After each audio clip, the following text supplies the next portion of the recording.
Hello and a very good evening. You're watching the news at 6 on Rajya Sabha television with me, Frank Pereira. Here are this evening's headlines. Opposition parties hold meeting. Congress accuses centre of enacting decisions that are inconveniencing people. Party claims demonetization is an attempt to write off NPAs.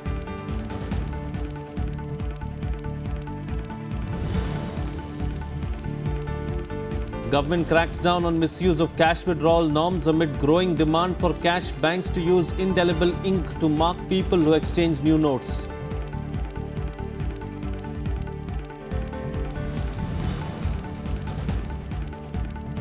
Wholesale inflation dips to 3.39% in October against 3.57% for September. Drop attributed to falling food prices. Food inflation declines to 4.34% in October.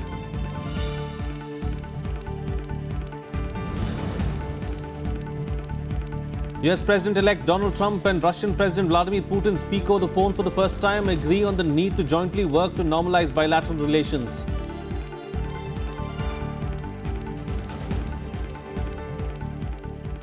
Prime Minister Narendra Modi is chairing an all-party meet over the issue of demonetization that has seen various opposition parties uniting against the government.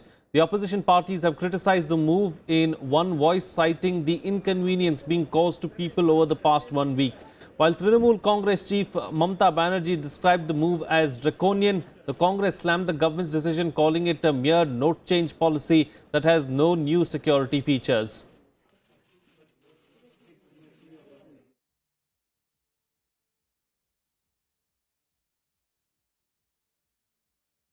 Well, the winter session of Parliament that starts tomorrow is all set to be a stormy one. A majority of the opposition parties led by the Congress met in New Delhi today to formulate a joint strategy to corner the government over its demonetization move. The government on its part is prepared to defend the move, insisting that it's essential to curb black money. Here's more details. A united opposition has upped the ante against the government over its demonetization move. Leaders of as many as 10 opposition parties met in the national capital just a day ahead of the winter session to chalk out a plan to take on the government inside Parliament. राय यही है कि कल इस सवाल को उठाएंगे कि जिस तरीके से ये पूरा सिलसिला लागू करने के लिए जो तय किया गया, उससे कई सारे करोड़ों लोगों को अपनी रोजमर्रा जिंदगी में दिक्कत पहुंच रही है। और सरकार खुद कहती है कि ऑल्टरनेट अरेंजमेंट्स का उन्होंने पूरा इंतजाम नहीं किया। अगर ऑल्टरनेट अरेंजमेंट्स का नहीं किया तो लोगों को इस तरीके से मतलब दिक्कतों में उलझन में क्यों डाल रहे हो? जो भी आज बात हुई है वो इतना ही है कि सारे लोगों को यूनाइटेडली एक साथ एक्ट करना, पार्लियामेंट हो चाहे बाहर हो, कल फिर बैठेंगे। We are of the view that the issue must be raised in both the houses very strongly so that government understands the ground situation. The parties reached a consensus on not to rush to the president on the issue, as suggested by TMC chief Mamata Banerjee. There was a unanimous decision by everybody that to have march tomorrow is too early as an opposition party. We must have march maybe in due course of time, but not the first very day. First very day we need not to have. First we should have a discussion inside the house, inside both the houses of the parliament, and maybe, if need be, then we will go to Rashtrapati. The West Bengal chief minister, however, is adamant on meeting the president on the issue, irrespective of whether other parties join her or not. Tomorrow, whoever is willing to go with us, I have my 44 MPs also. The government, however, has decided to dig in its heels and defend the exercise, arguing that it is essential to tackle the menace of black money. The opposition which is trying to criticize it, I think is doing this more out of an attempt to sabotage this exercise because they have more to hide than to show. But with battle lines clearly drawn between the government and a united opposition, legislative business in both houses during the winter session may be affected. Bureau Report, Rajya Sabha TV. Well, joining me for a chat right now is our correspondent Vishal Daya, live from Parliament. Well, Vishal, the winter session of Parliament gets set to begin tomorrow, and we've seen a united opposition come together, and it looks like they're going to take the issue of demonetization to the Parliament tomorrow. Well, yes, that seems quite a possibility as of now. Less than 24 hours to go before the winter session begins. And as we speak, Frank, there is a all-party meeting which is underway in the Parliament Library building. This is being chaired by none other than the Prime Minister himself.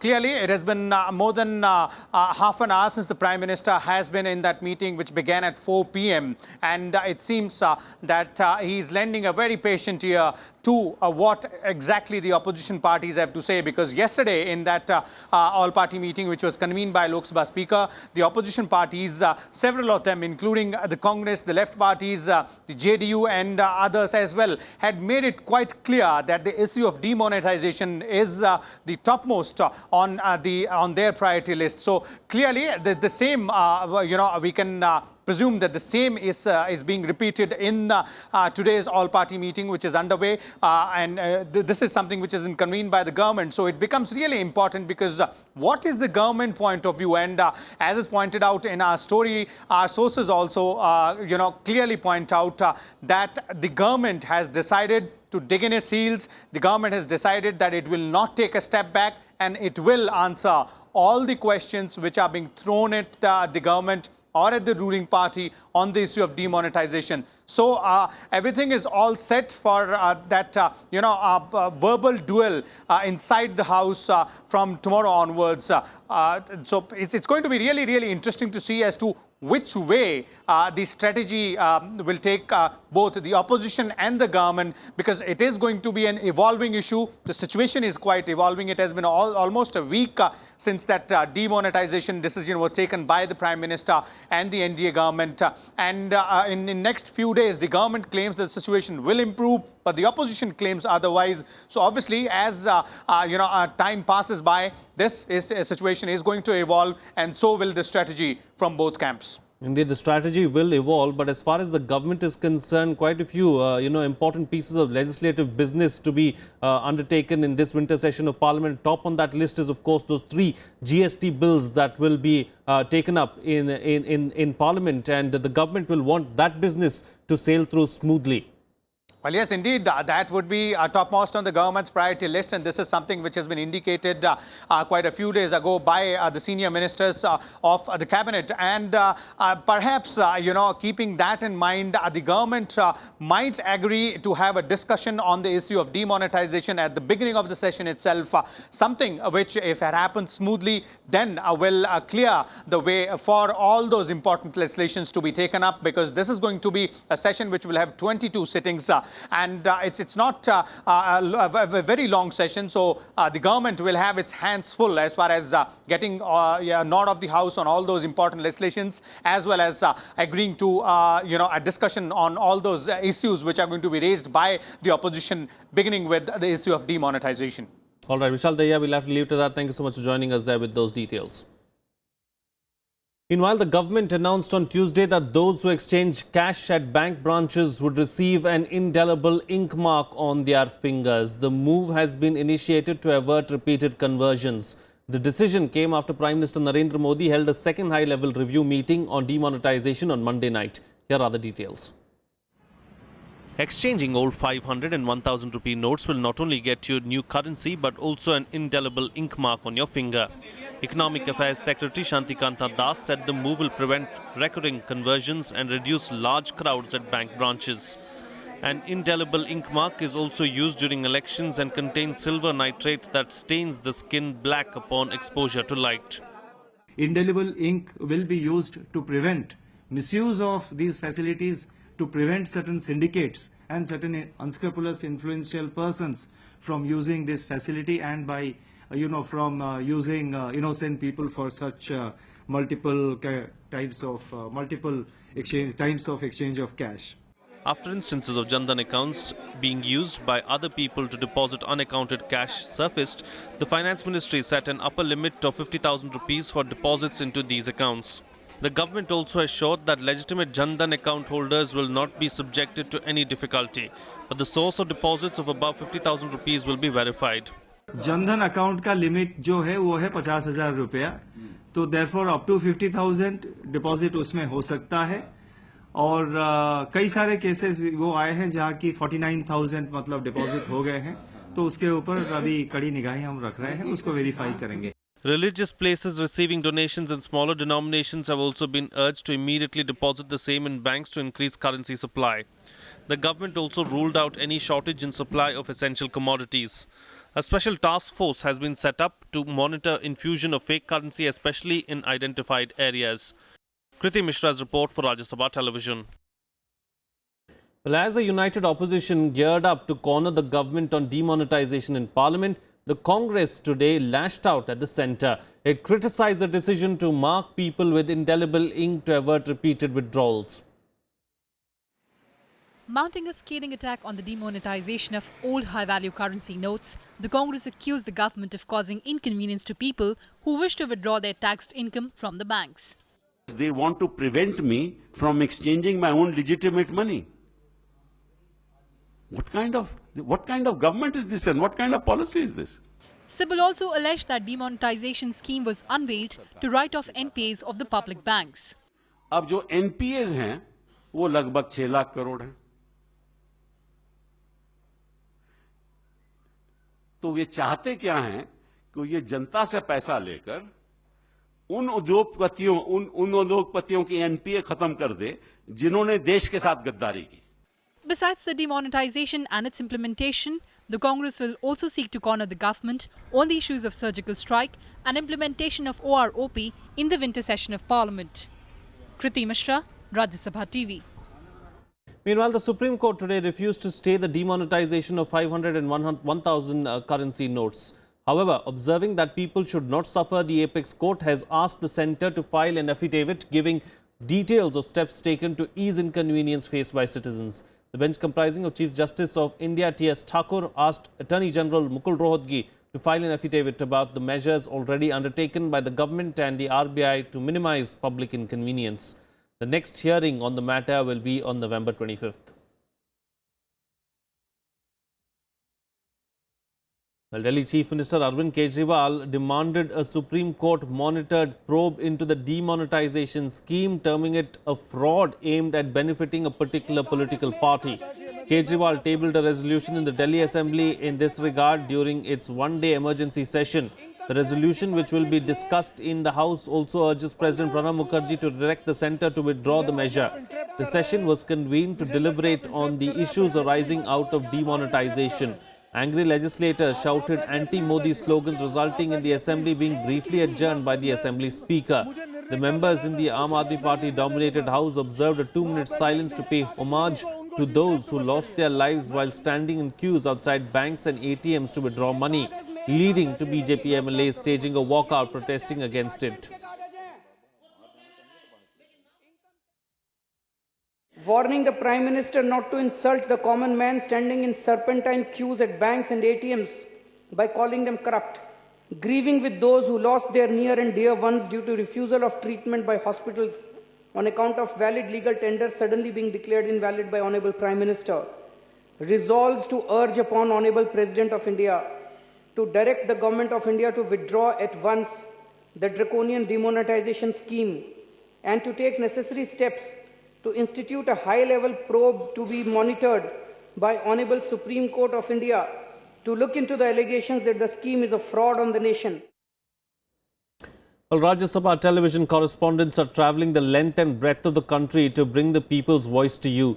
We have reporters in Rajasthan, Uttar Pradesh, Madhya Pradesh, Odisha and Karnataka travelling to remote areas as well as urban centres to bring you stories. Let's now listen in to Panchanan Mishra, who is in a village in Karnataka's Belgaum district.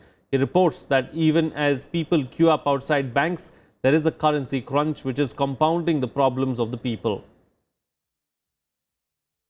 Currency crunch is still a big problem across the nation, and here we are at the Kadoli village under Belgaum of North Karnataka, and here you can see a long queues of the peoples who want to withdraw their cash for daily use. आपका क्या दिक्कत है? यहाँ पर कितने पैसे निकल रहे हैं बैंक से? खाली 2000 दिया अभी. 2000 के लिए हमारा घर चलना ही मांगता है ना, वो नहीं चलता है. ये 2000 देने से चिल्लर कौन देगा हम लोगों को? बहुत तकलीफ हो रहा है, इसलिए यहाँ भी लेने का, अभी घर में रखने का, बैठने का.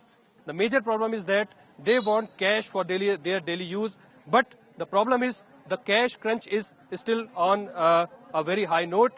That's why they are facing problem. But somehow they are saying that government has taken a good move, but that should be kept in mind the problems of these local villagers.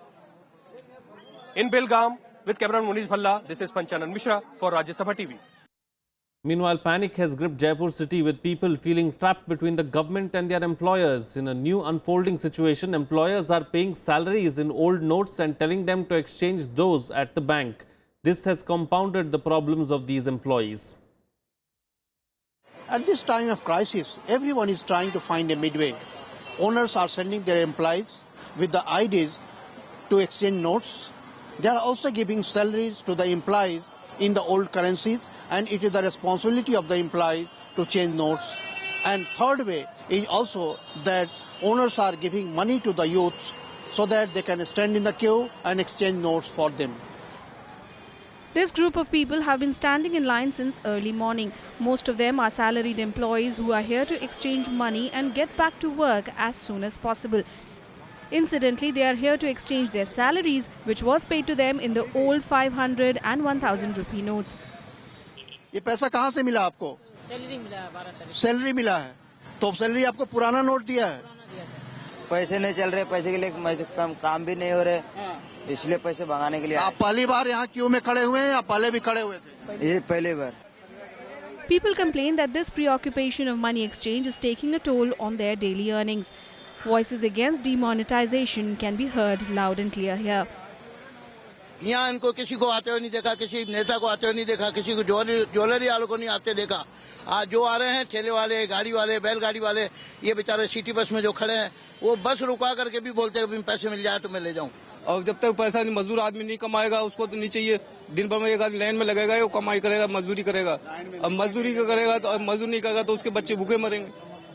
और अगर भूखे मरेंगे तो 30 तारीख तक किसने देखा? कितनी लंबी 1.5 महीने तो कोई पीरियड में रह सकता है कि कोई मजदूर आदमी? Though banks have put into place several measures to ease problems faced by the public, the grouses are many. Another problem is checking and rechecking the identities of people depositing money.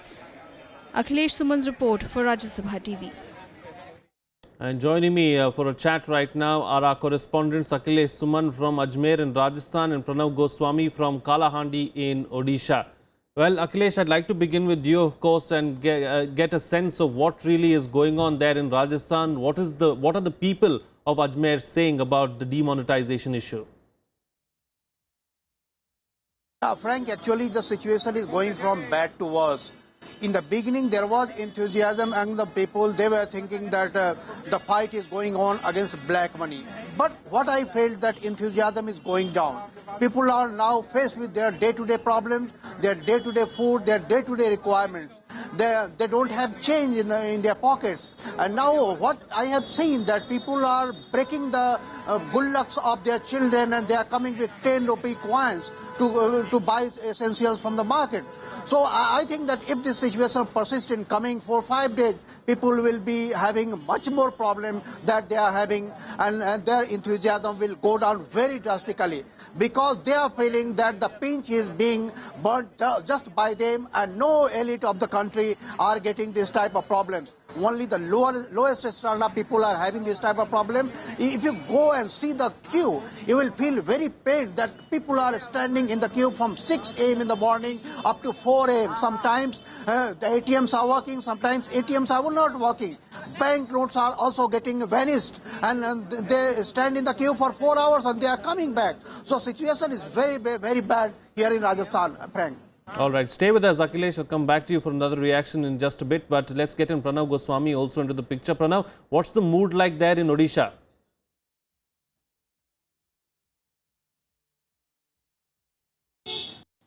Frank, Kalahandi is one of the most back region of India, and we've been seeing that people are indeed facing problems as far as the demonetization scheme which has been declared by government.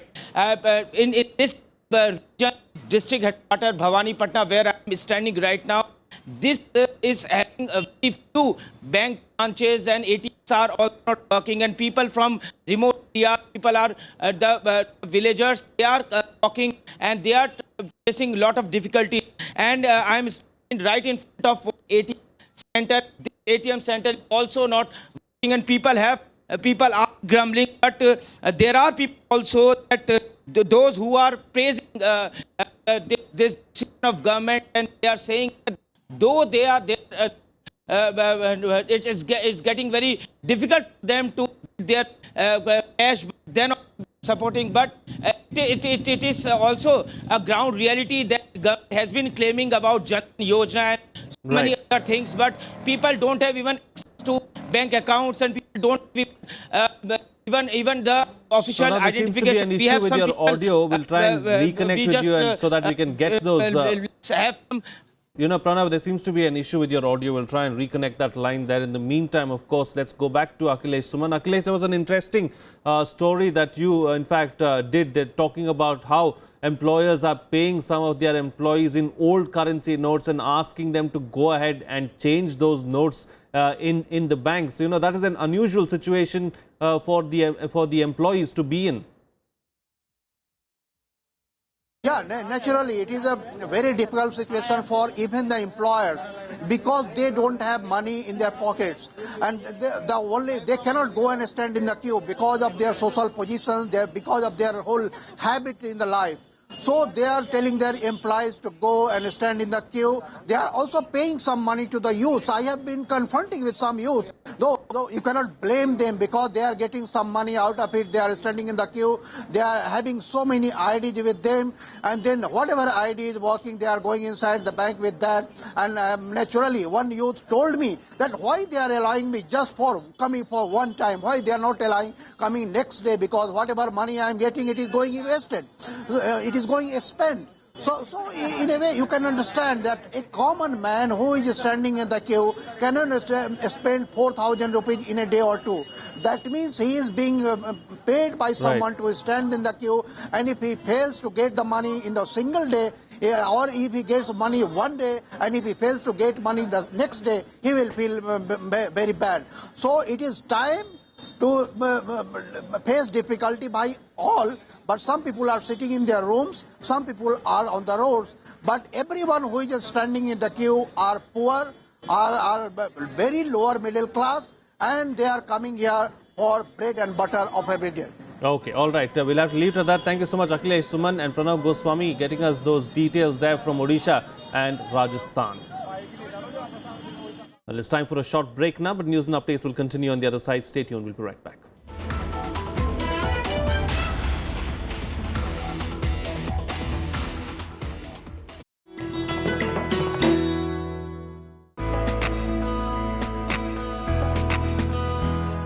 Gyan Chopper is the ancient version of Indian snakes and ladders. This intriguing game was popular among the old, the young, and the rulers as well. The chopper has its origin in the Jain philosophy. It tells the story of virtue, symbolized by the ladders, rewarded, while the vices shown by the snakes are punished. Each square, in turn, also narrates some message of wisdom.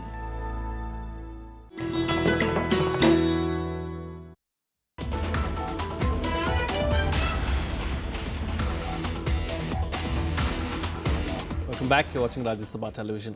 Well, wholesale inflation dipped to 3.39% in October against 3.57% for the month of September on the back of softening prices of food items. Retail inflation also eased further to 4.20% in October as against 4.31% in September.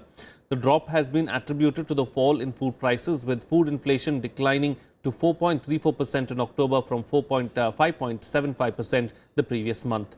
Vegetable prices witnessed deflationary pressures and stood at 9.97% in October, while pulses inflation stood at 21.80%. Overall, the food inflation basket showed moderation, with inflation at 4.34% in October as against 5.75% in September. The inflation for manufactured articles stood at 2.67% in October compared to 2.48% in the previous month. However, pulses and potatoes continued to show high prices even as their rates had come down as compared to September.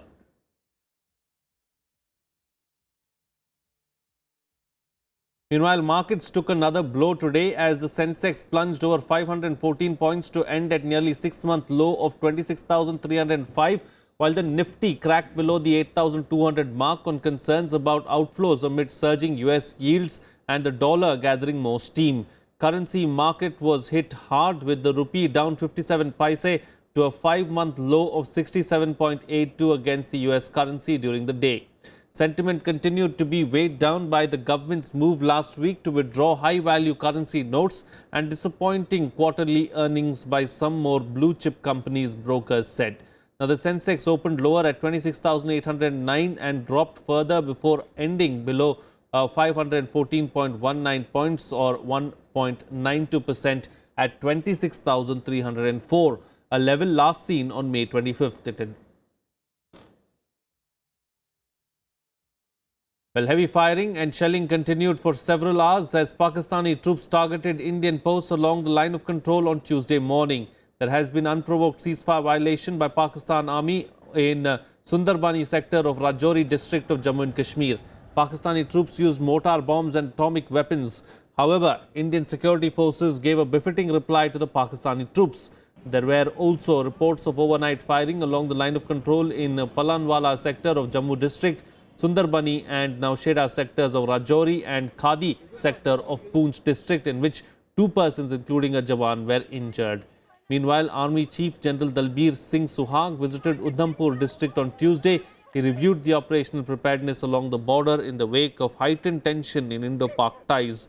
The visit comes a day after Pakistan said that the Indian Army killed 7 of its soldiers in shelling. Moving on to some international news now, Vladimir Putin spoke with the US President-elect Donald Trump for the first time on Monday, with the Russian president keen to emphasize the potential for bilateral cooperation.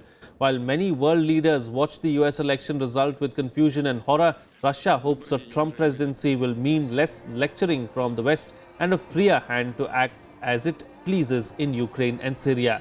According to a Kremlin summary of the phone call, Putin said he was ready for a dialogue of partnership with the new administration based on the principles of equality, mutual respect and non-interference in the internal affairs of each other. A statement from Trump's transition team said Putin offered congratulations on winning a historic election. The statement further added, and I quote, "During the call, the two leaders discussed a range of issues, including the threats and challenges facing the United States and Russia, strategic economic issues and the historical US-Russia relationship that dates back over 200 years. Meanwhile, President Barack Obama said Trump had told him he remained committed to a strong NATO. That's it on this edition of the Bulletin. Have a good evening.